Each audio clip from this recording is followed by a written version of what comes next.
A very good day to you and welcome to Herman Manyora's YouTube channel. My name is Jedel Kabir, ready for political conversations which we hope will help our leaders in making better policy and political moves. The country is heated up. President Ruto Alishuka went down to X Space and talked to Kenyans. People are calling the host, Osama Otero, a traitor because he hosted President William Ruto. I'm here with Herman Manyora. Prof, if you were told to host President Ruto on your X handle, a lot of followers over there, would you host him? I think I would. I would, but on good terms. Yeah. Would you blame Osama Otero for hosting him? I don't know. I don't know under what circumstances he hosted. Because you were there, you were on that X handle. I take myself. Why I'm saying I would, I believe many Kenyans know I'm almost fair and neutral, not as biased as many people, and therefore, on those terms. And with that understanding, I can host. Your handle was popping up on top. Yes. Did you request to speak to the president? I tried, and that rap man could never see my hand. Yeah. He could not even admit me as a speaker.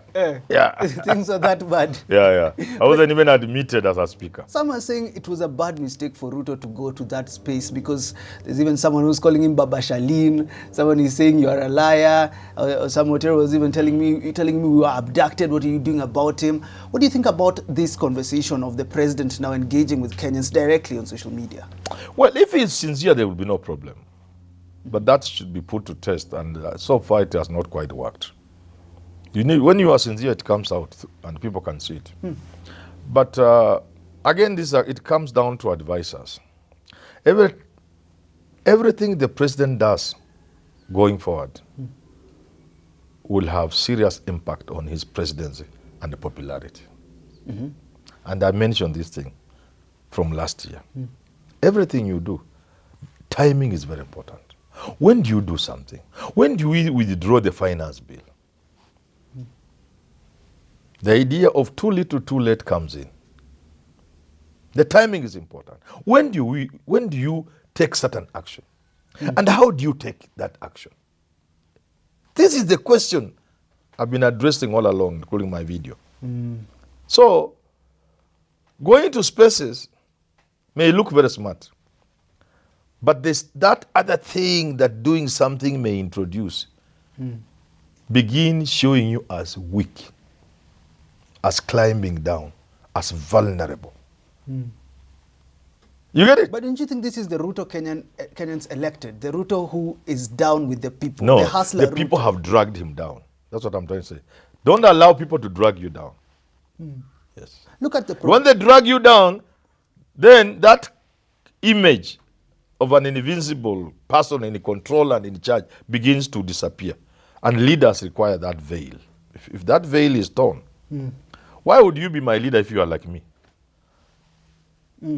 Simple sociology and psychology. Simple. As sociologists and psychologists, they'll tell you.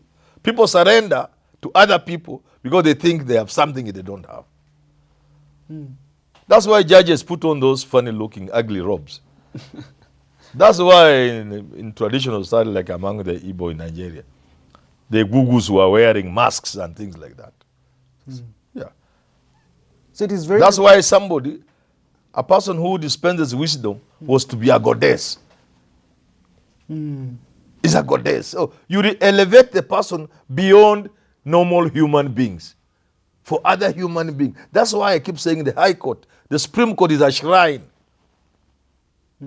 So when you see judges behaving and acting in certain manner, they don't understand it is a shrine. People must see the Supreme Court and even the High Court and the judges they are in a certain type of people so that they can submit themselves to them and listen to their opinion. It's an opinion, but we believe it is godly almost. And yet it's just an opinion. Even with times that are changing, even with Generation Z who do not believe that you are a God.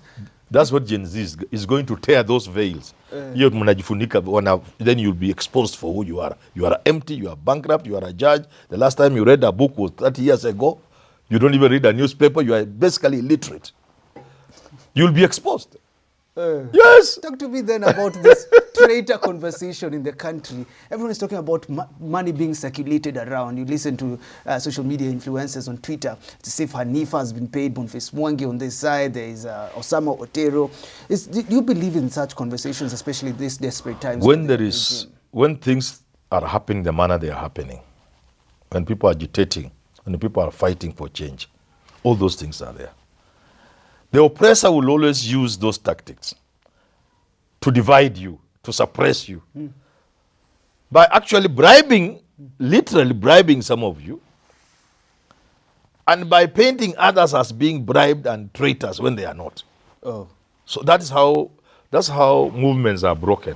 So if you're in that space where you have a lot of influence and money is offered to you, what would you tell these Kenyans that we believe for somehow are changing opinion left, right, and center? People take money. People take money, and I will not blame them, because it's in the nature of things.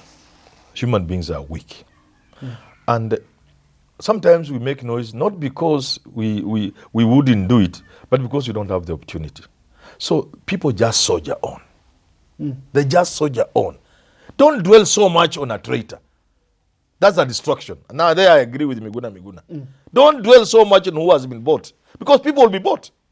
No, you cannot have a movement like this without people being bought. Then it will not be a serious movement. They're saying the enemy is poverty. So yeah, don't leave them. Don't even touch them. Leave them. Ignore them. Those who have been bought, they are people who are falling on the wayside. Leave them. Ignore them. There will be people who will be traitors. Forget about them. Just move. Because also, for every one traitor, there are other people who cannot be bought by any amount of money. They will be there. So don't bother about who has been bought. People will be bought. But the movement just has to go on. We have Sabina upon us right now. Yes. The conversation in the country is that people must show Ruto not to reshuffle cabinet, but to dissolve it. Do you think the pressure is that much for the president? And he has been making a lot of statements, from withdrawing finance bill, coming out again, austerity measures. Now we're waiting to dissolve government. Taifa Leo says amezidiwa ujanja. Hujasikiza video yangu nimeona wewe. Na wewe, you are a member of the crew and you have not watched my video. I'm saying this, time for games is up. Time for being clever is up. Up, it's not there. You dissolve, you reshuffle cabinet. People will laugh. They will not believe you've done anything. And remove one person, sack one or two people, move one from. People will just laugh. Too little, too late. But, unfortunately, and history is there to bear me out, finally you'll do that. But just like the finance bill, you withdraw it when tens of Kenyans have died. By the admission of government itself. Tens, okay? By the admission of government. By NGO and other people, 42 or thereabouts. Al Jazeera, 39. But 39, the others I had 42. By government's own numbers? 24. Government, I had 19, maybe 24. Did even one person have to die for us to withdraw the finance bill? DP Gachagua says it was unnecessary. Should MPs be embarrassed and frog-marched and there was a lemiwe and things happen in church, nobody can speak, Moses Kuria and Ambiwa go home? Ruto must go in a funeral service. Must we go through that for Ruto to dissolve his government? Because he will dissolve the government at the right time. He will dissolve it. But will the time be right too? The time will not be right for him. It will be a wrong time, because anything you do when you're on your knees is never in your interest. It's never in your favor. Do it when you are still in control. History is full of these examples. The easiest go the French Revolution. I have said these days because of internet. You don't need more than an hour to understand the French Revolution. The key hallmarks of the revolution. What the king did the years preceding the revolution. You will be surprised to find that the French king, Louis, he gave in so much, but it was too little. Too late. Now the president decides to ban Harambee. Says he has been talking to He has not banned Harambee. Please, I know you don't know English. He has not banned Harambee. He has just because people are claiming, people are complaining.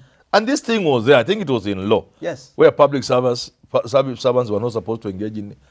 Even us, people used to put us on cards. We got to a point we said, no, don't, because it is against the law. But it was abandoned. It is not a question of banning because the law is already there. It, at the very least, is enforcing that law. I don't know whether you get what I'm saying. Yes. But the ideal situation is to ban Harambee totally. These half measures that the government is trying to introduce, half measures on anything, this is the wrong time. This is the time to believe in what you want to do, to respect the people of Kenya, and take action in a manner that convinces the people of Kenya you are genuine. Let me ask you this. Do you think there is light at the end of the tunnel for Ruto? Do you think there is light for him? Because the conversation is Ruto must go. We don't Let want me to ask. hear him. Let me rephrase the question. Is there anything Ruto can do to save himself? Certainly, yes. In fact, surprisingly, within 2 days, all these things will die. Ruto will just be there. He'll be the most. By the way, do you know Ruto is popular? You know people love Ruto. You say that and everyone bashes him. And people bash me because I know it is true. I understand this country. No one wants to hear Ruto right I have now. the pulse of this country. People are hating Ruto for making them hate him. Some of the anger against Ruto is from people who love him. And they are saying this guy is making it difficult for us to love the person we love most. So to answer your question, it's not a question of a light at the end of the tunnel for Ruto. Everything is in his hands. For example, just looking at IMF and telling them you are good friends, you are good partners. But if we go in this route, then I will not even be president. So why can't you let me be president? There are things we shall do together. I can't do everything you are saying. Because if I do that, go that way, I will not be president of this country. Or there will be too much turmoil, I will not even enjoy my presidency. You get it? Yeah. Just look at your friends and tell them. Somebody called me and told me, no, Manyora, you are wrong. Ruto should not negotiate with his ministers. But this is politics. Politics is always about negotiations.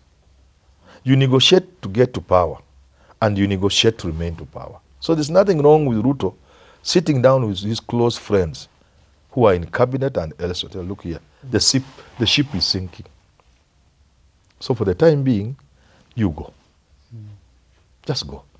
Tomorrow I'm making this announcement. I'm dissolving government. So you go. Tutacheza huko nje. Tutacheza yani. Kuna vitu mingi tunaweza kucheza. After all, Kenyans just love money, nothing else. So even a minister, he never works. You know, there are people in other countries, and I will fall in that category, who would do everything to campaign to become a minister. If you make me minister in charge of agriculture, in 5 years, we'll be a net exporter of food. Net exporter of food. We will never import food in this country. So I would campaign to become in charge of agriculture, for example. But anybody you make minister today in this country, they just want to make money. So they can still make the money outside there and leave somebody else to be the minister in charge of health. If you give Manyora health, I will convince everybody. I'll tell you to disregard the IMF and the World Bank. Let's give Kenyans free, quality health care. Maybe in a minute you can tell me why is it difficult for things to be implemented? Because you say them so well. Ruto was telling us so well, we need 10 million tourists. We're having 2-point-something tourists a year. The ideas are there. How can you have, I don't believe in tourism so much, but how can you have 10 million tourists?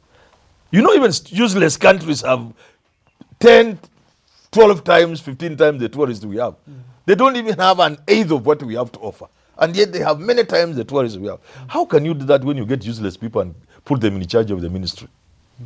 Right from the minister to the rest of the people down there, PS, useless fellows.